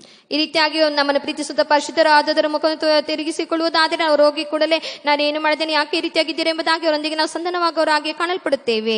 In the same way, when saints who really love us, when they go away from us, they don't show a proper face to us, immediately we go and surrender ourselves, asking, why is he not speaking to me? What is the problem? And this is how the life of the true sincere children of God is. அந்த பயபக்தி தான் எல்லா மன விருப்பத்தையும் தேவன் நிறைவேற்றக்கூடிய நிலவரத்துக்கு நம்மை கொண்டு வருகிறது. ಆ ಒಂದು ಭಯಭಕ್ತಿ ಎಲ್ಲ ಮನಸ್ಸಿನ ಇಷ್ಟವನ್ನು ನೆರವೇರಿಸುವಂತ ಸ್ಥಿತಿಗೆ ನಮ್ಮನ್ನು ಕರೆತರುತ್ತದೆ. It is only this godly fear can bring us to a place where God can fulfill all the desires of our heart. தாவீதுடைய மன விருப்பத்தை நிறைவேற்றிய தேவன், ದಾವೀದನ ಮನಸ್ಸಿನ ಬಯಕೆಯನ್ನು ನೆರವೇರಿಸಿದ ದೇವರು, God who fulfilled the desire of David's heart. இந்த வருடத்திலே உங்களுடைய மன விருப்பத்தை நிறைவேற்ற விரும்புகிறார். ಈ ವರ್ಷದಲ್ಲಿ ನಿಮ್ಮ ಮನಸ್ಸಿನ ಬಯಕೆಯನ್ನು ಆತನು ನೆರವೇರಿಸಲು ಬಯಸುತ್ತಾನೆ. This year he wants to fulfill the desire of your heart. நீதிமான்கள் விரும்புகிறது அவர்களுக்கு கொடுக்கப்படும். ನೀತಿವಂತನು ಬಯಸುವುದು ತನಗೆ ಕೊಡಲ್ಪಡುವುದು. The desire of the just shall be given to him. பரிசேயன் தன்னுடைய சொந்த நீதி எடுத்து சொல்லுகிறான். ಪರಿಸಾಯನು ತನ್ನ ಸ್ವಂತ ನೀತಿಯನ್ನು ಕುರಿತಾಗಿ ಹೇಳುತ್ತಾನೆ. Pharisee was speaking about his own righteousness. ஆயக்காரனோ தனக்கு நீதி ஒன்றுமில்லை என்று சொல்லி தேவன்தான் எனக்கு நீதி என்று தாழ்த்தி அழுகிறான். ಸುಂಕದವನು ತನ್ನಲ್ಲಿ ನೀತಿ ಏನಿಲ್ಲ ಎಂಬುದಾಗಿ ತಿಳಿದು ದೇವರೇ ನನ್ನ ನೀತಿ ಎಂಬುದಾಗಿ ಅವನು ಕೂಗುತ್ತಾನೆ. But the publican, knowing that he has no righteousness of his own, he humbles himself and pleads for God's righteousness. பரிசேயன் இந்த ஆயக்காரனை குறை சொல்லுகிறான். ಈ ಪರಿಸಾಯನು ಸುಂಕದವನನ್ನು ಅವನು ತಪ್ಪು ಹೊರಿಸುತ್ತಾನೆ. The Pharisee is blaming the publican. அவன் நீதிமான் அல்ல என்று கர்த்தர் சொன்னார். ಅವನು ನೀತಿವಂತನಲ್ಲ ಎಂಬುದಾಗಿ ಕರ್ತನು ಹೇಳುತ್ತಾನೆ. The Lord says he is not righteous. ஆயக்காரனோ மற்றவர்களை பற்றி பேச எனக்கு ஒன்றுமில்லை என்று சொல்லுகிறார். ಸುಂಕದವನು ಇತರನ ಕುರಿತಾಗಿ ಮಾತಾಡುವುದಕ್ಕೆ ನನಗೆ ಏನೂ ಇಲ್ಲ ಎಂಬುದಾಗಿ ಹೇಳುತ್ತಾನೆ. But the publican said, I have nothing to speak about the others. அவன் தன்னை தாழ்த்தினான். ಅವನು ತನ್ನನ್ನು ತಗ್ಗಿಸಿಕೊಂಡನು. He humbled himself. கர்த்தரவனை நீதிமான் என்று சொன்னார். ಕರ್ತನು ಅವನು ನೀತಿವಂತನೆಂಬುದಾಗಿ ಹೇಳುತ್ತಾನೆ. The Lord called him a righteous man. மற்றவர்களை பற்றி பேச நமக்கு ஒன்றுமில்லை பிரியமானவர்களே. ಪ್ರಿಯವಾದವರೇ, ಇತರನ ಕುರಿತಾಗಿ ಮಾತಾಡುವುದಕ್ಕೆ ನಮಗೆ ಏನೂ ಇಲ್ಲ. Beloved, we have nothing to speak against the others. தேவசமூகத்தினுடைய குறைகளை உணர்ந்து நம்மை தாழ்த்துவோமானால் கர்த்தர் நம்மை நீதிமானாய் மாற்றுவார். ದೇವರ ಸನ್ನಿಧಾನ ನಮ್ಮ ಕೊರತೆಗಳನ್ನು ತಿಳಿದು ನಾವು ತಗ್ಗಿಸಿಕೊಳ್ಳುವುದಾದರೆ ದೇವರು ನಮ್ಮ ನೀತಿವಂತನನ್ನಾಗಿ ಮಾರ್ಪಡಿಸುತ್ತಾನೆ. If we humble ourselves in the presence of God, knowing our shortcomings, the Lord will make us righteous. மன விருப்பத்தை நிறைவேற்றுவார். ನಮ್ಮ ಮನಸ್ಸಿನ ಇಷ್ಟಾರ್ಥವನ್ನು ನೆರವೇರಿಸುತ್ತಾನೆ. He will fulfill the desires of our heart. கர்த்தருக்குள் மனமகிழ்ச்சியாயிரு. ಕರ್ತನಲ್ಲಿ ಸಂತೋಷವಾಗಿರು. Delight thyself in the Lord. அப்பொழுது உன்னுடைய இருதயத்தின் வேண்டுதல்களை தேவன் உனக்கு அருள் செய்வார். ಆಗ ನಿನ್ನ ಹೃದಯದ ಬೇಡಿಕೆಗಳನ್ನು ಆತ ನೆರವೇರಿಸುತ್ತಾನೆ. He will grant you the desires of your heart. அன்னாள் மிகவும் விசனத்தோடு தேவ சமூகத்துக்கு வந்தாள். ಹನ್ನೆರಡು ಬಹಳ ವ್ಯಸನದೊಂದಿಗೆ ದೇವರ ಸನ್ನಿಧಾನಕ್ಕೆ ಬರುತ್ತಾಳೆ. Hannah came with so much of sorrow to the presence of God. தன்னுடைய இருதயத்தை உடைத்து தண்ணீரை போல கர்த்தருடைய சமூகத்தில் ஊற்றி விட்டாள். ತನ್ನ ಹೃದಯವನ್ನು ಒಡೆದು ನೀರಿನಂತೆ ದೇವರ ಸಮ್ಮುಖದಲ್ಲಿ ತನ್ನ ಹೃದಯವನ್ನು ಸುರಿಯುತ್ತಾಳೆ. She broke her heart and poured it out like water in the presence of God. கர்த்தருடைய கண்ணீரை கண்டார். ಕರ್ತನ ಅವಳ ಕಣ್ಣೀರನ್ನು ಕಂಡನು. The Lord saw her tears. கர்த்தருடைய விண்ணப்பத்தை கேட்டார். ಕರ್ತನ ಅವಳ ವಿಜ್ಞಾಪನೆಯನ್ನು ಕೇಳಿದನು. The Lord heard her petition. கர்த்தர் ஜெபத்தை கேட்ட மாத்திரத்திலே அவள் கர்த்தருக்குள்ளே களிகூர ஆரம்பித்து விட்டாள். ಕರ್ತನ ಅವಳ ಪ್ರಾರ್ಥನೆಯನ್ನು ಕೇಳಿದ ಕೂಡಲೇ ಅವಳು ಕರ್ತನಲ್ಲಿ ಸಂತೋಷ ಪಡಲು ಪ್ರಾರಂಭಿಸಿದಳು. As soon as the Lord heard her prayer, she began to rejoice in God. அதற்கு பிறகு அவள் துக்கமுகமாய் இருக்கவே இல்லை. ಅದಕ್ಕೆ ನಂತರ ಅವಳು ದುಃಖವಾಗಿ ಇರಲೇ ಇಲ್ಲ. After that, she was no more of a sad countenance. கர்த்தருடைய மன விருப்பத்தை நிறைவேற்றிய பொழுது அவள் சொல்லுகிறாள், என் இருதயம் கர்த்தருக்குள் களி கூறுகிறது என்று சொல்லுகிறாள். ಕರ್ತನ ಬಯಕೆ ನೆರವೇರಿಸಿದಾಗ ನನ್ನ ಹೃದಯವಾದದ್ದು ಕರ್ತನಲ್ಲಿ ಉಲ್ಲಾಸಗೊಂಡಿದೆ ಎಂಬುದಾಗಿ ಹೇಳುತ್ತಾಳೆ. When the Lord fulfilled the desire of her heart, she says, my heart rejoices rejoiced in the Lord. அருமையான கர்த்தர் பிள்ளையே, உன் பாரத்தை கர்த்தர் மேல் வைத்துவிடு. ಪ್ರಿಯವಾದ ದೇವರ ಮಗುವೇ, ನಿನ್ನ ಭಾರವನ್ನು ಕರ್ತನ ಮೇಲೆ ಹಾಕು. Beloved child of God, cast your burden on the Lord. உன்னுடைய பாரத்தை சுமக்கிறதான ஒரு நல்ல தேவன் உனக்கு இருக்கிறார். ನಿನ್ನ ಭಾರವನ್ನು ಹೊರುವಂತ ಒಂದು ಒಳ್ಳೆಯ ದೇವರು ನಿನಗಿದ್ದಾನೆ. There is a very good God who bears your burdens. உன்னுடைய பாரத்தை நீ சுமப்பாயானால் கர்த்தருடைய பாரத்தை சுமக்க மாட்டார். ನೀನು ನಿನ್ನ ಭಾರವನ್ನು ಹೊರುವುದಾದರೆ ಕರ್ತನು ನಿನ್ನ ಭಾರವನ್ನು ಹೊರುವುದಿಲ್ಲ. If you carry your burden, the Lord will not carry your burden. எனக்கு ஒரு நல்ல தேவன் இருக்கிறார், என்ற பாரத்தை அவர் சுமப்பார் என்று அவருடைய சமூகத்தினுடைய இருதயத்தை ஊற்றி விட்டு இளைப்பாறுதலாய் இருந்து பார். ನನಗೆ ಒಳ್ಳೆಯ ದೇವರಿದ್ದಾನೆ, ಆತನೇ ನನ್ನ ಭಾರವನ್ನು ಹೊರುತ್ತಾನೆಂಬುದಾಗಿ ನಿನ್ನ ಹೃದಯವನ್ನು ದೇವರ ಸನ್ನಿಧಾನದಲ್ಲಿ ಸುರಿಸಿ ನಿನ್ನ ವಿಶ್ರಾಂತಿಯಿಂದ ಇದ್ದು ನೋಡು. Say, the Lord, there is a good God for me and he will carry all my burdens. Pour out your heart in the presence of God and be at rest. கர்த்தர் உனக்காக எல்லாவற்றையும் செய்வார். ಕರ್ತ ನಿನಗಾಗಿ ಎಲ್ಲವನ್ನೂ ಮಾಡುತ್ತಾನೆ. The Lord will do everything for you. உங்களுடைய இருதயம் கர்த்தருக்குள் களி கூறுவதாக. ನಿನ್ನ ಹೃದಯ ಕರ್ತನಲ್ಲಿ ಉಲ್ಲಾಸಿಸಲಿ. Let your heart rejoice in the Lord. கர்த்தருடைய மன விருப்பங்களை நிறைவேற்றுவாராக. ನಿನ್ನ ಮನಸ್ಸಿನ ಇಷ್ಟಾರ್ಥಗಳನ್ನು ನೆರವೇರಿಸಲಿ. Let him fulfill the desires of your heart. உங்களுடைய தேவைகள் என்ன?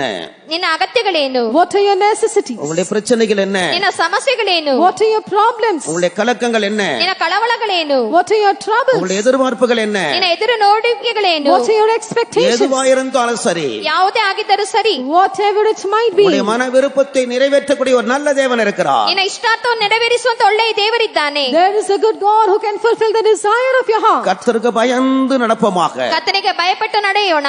Let us walk in the fear of the Lord. கர்த்தருக்கு முன்பாய் மனத்தாழ்மையாயிருந்த நீதி, தேவனே என்னுடைய நீதி என்று சொல்லுவோமாக. ಕರ್ತನ ಮುಂದೆ ನಾವು ತಾಳ್ಮೆಯಾಗಿದ್ದು, ದೇವರೇ ನೀನೇ ನನ್ನ ನೀತಿ ಎಂಬುದಾಗಿ ಹೇಳೋಣ. With all humility before God, let us say, the Lord is my righteousness. கர்த்தர் மேல் உங்களை பாரத்தை வைத்து விடுவீர்களாக.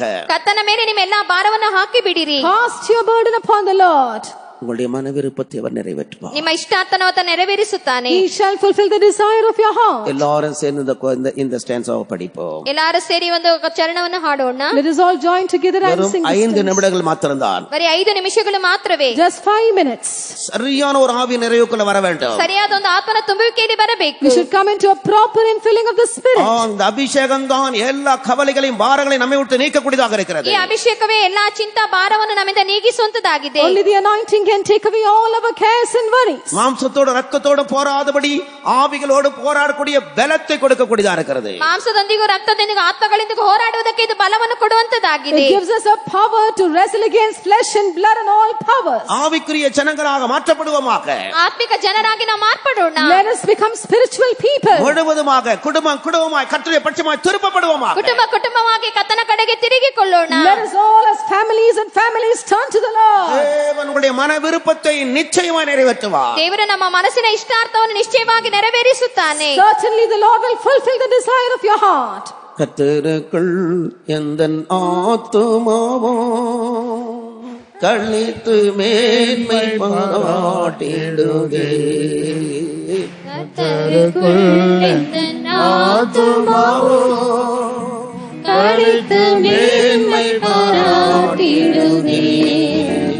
ஒருமித்தே நாம் உயர்த்திடுவோமே, கர்த்தர் நாமமே. ஒருமித்தே நாம் உயர்த்திடுவோமே, கர்த்தர் நாமமே. கர்த்தருக்குள் எந்தன் ஆத்துமாவோ களித்து மேன்மை பாராட்டிடுதே. கர்த்தருக்குள் எந்தன் ஆத்துமாவோ களித்து மேன்மை பாராட்டிடுதே.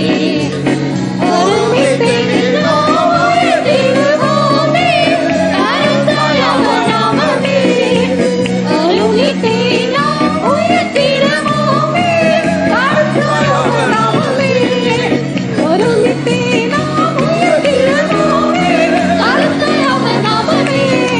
ஒருமித்தே நாம் உயர்த்திடுவோமே, கர்த்தர் நாமமே. ஒருமித்தே நாம் உயர்த்திடுவோமே, கர்த்தர் நாமமே. ஒருமித்தே நாம் உயர்த்திடுவோமே, கர்த்தர் நாமமே.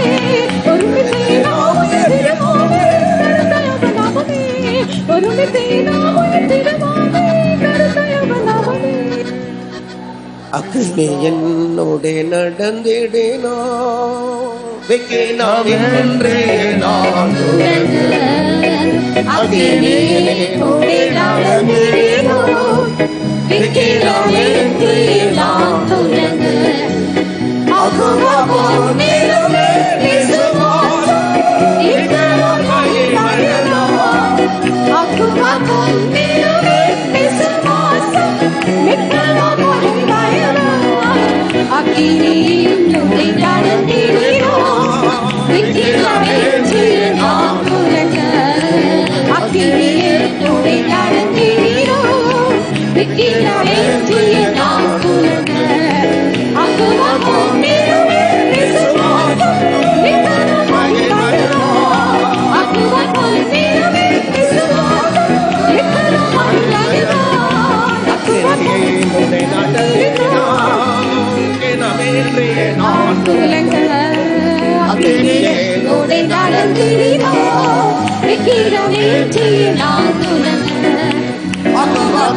Hallelujah, hallelujah, hallelujah.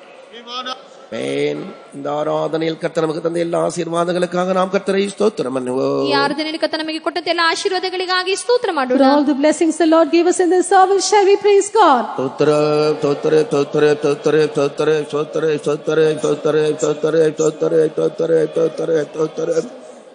கர்த்தர் இப்படி தம்முடைய வசனங்களை கொடுத்து தமது ஆவிய நிறைவை கொடுத்து அவருடைய வருகை நாளுக்காக நம்மை ஆயத்தமாக்கிக் கொண்டிருக்கிறார். அதற்காக நாம் ಕರ್ತரை ಸ್ತೋತ್ರಂ ಅನ್ನುவோம். ಕರ್ತನ ರೀತಿಯಾಗಿ ತನ್ನ ವಾಕ್ಯಗಳನ್ನು ಕೊಟ್ಟು ಆತ್ಮನ ತುಂಬಿಕೆಯನ್ನು ಕೊಟ್ಟು ಕರ್ತನ ಬರಣ ದಿನಕ್ಕಾಗಿ ನಮ್ಮನ್ನು ಸಿದ್ಧಪಡಿಸುತ್ತಿದ್ದಾನೆ. ಅದಕ್ಕಾಗಿ ನಾವು ಕರ್ತನಿಗೆ ಸ್ತೋತ್ರ ಮಾಡೋಣ. Giving us his word and the fullness of his spirit, the Lord is preparing us for the day of his coming. Therefore let us praise God. ಸ್ತೋತ್ರ ಸ್ತೋತ್ರ ಸ್ತೋತ್ರ ಸ್ತೋತ್ರ ಸ್ತೋತ್ರ ಸ್ತೋತ್ರ ಸ್ತೋತ್ರ ಸ್ತೋತ್ರ ಸ್ತೋತ್ರ ಸ್ತೋತ್ರ ಸ್ತೋತ್ರ ಸ್ತೋತ್ರ. பிதா குமாரன் பரிசுத்தாவியானவரே ஸ்தோத்திரம் ತಂದೆ ಅನ್ನುவோம். ಮಗ ಪವಿತ್ರಾತ್ಮನಿಗಾಗಿ ಸ್ತೋತ್ರ ಮಾಡೋಣ. For the Father, Son and the Holy Ghost shall we praise God. ಸ್ತೋತ್ರ ಸ್ತೋತ್ರ ಸ್ತೋತ್ರ ಸ್ತೋತ್ರ ಸ್ತೋತ್ರ ಸ್ತೋತ್ರ ಸ್ತೋತ್ರ ಸ್ತೋತ್ರ ಸ್ತೋತ್ರ. ஜெபம் பண்ணுவோம்.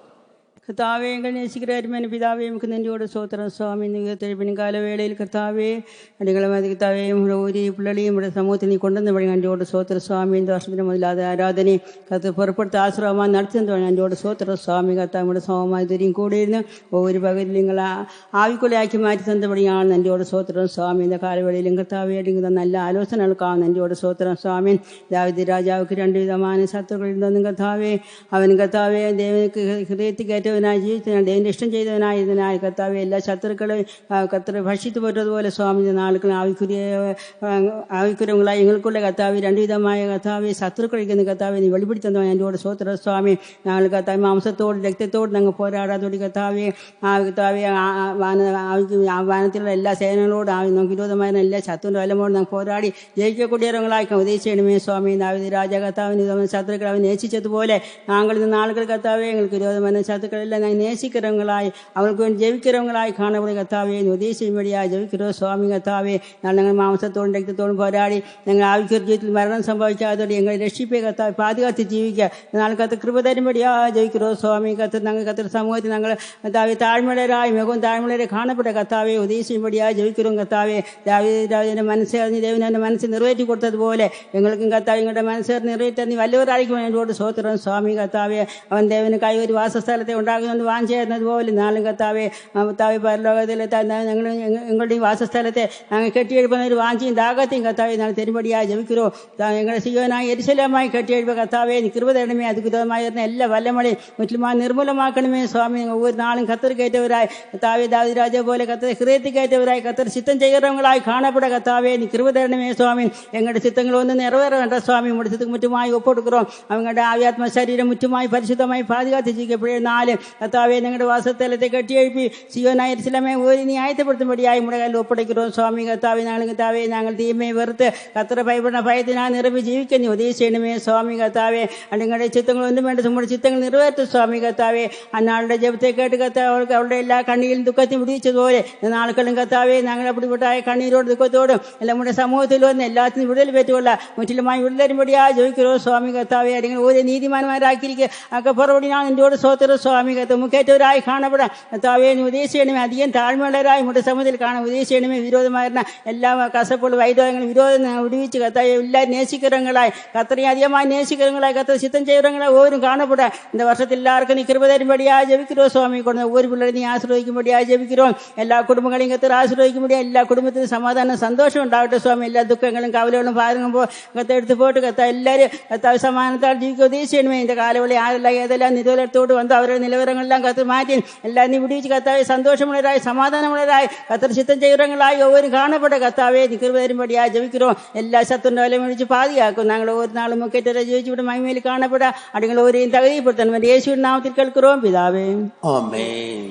நம்முடைய கர்த்தராகிய இயேசு கிறிஸ்துவின் கிருபையும் பிதாவாகிய தேவனுடைய அன்பும் பரிசுத்தாவியானவருடைய ஐக்கியமும் நம்மோடும் சகல பரிசுத்தவான்களோடும் கர்த்தருடைய வருகை மட்டும் கூட இருப்பதாக. சத்தமா 3 அல்லேலூயா சொல்லுவோம். அல்லேலூயா, அல்லேலூயா, அல்லேலூயா. எல்லாருக்கும் ஸ்தோத்திரம்.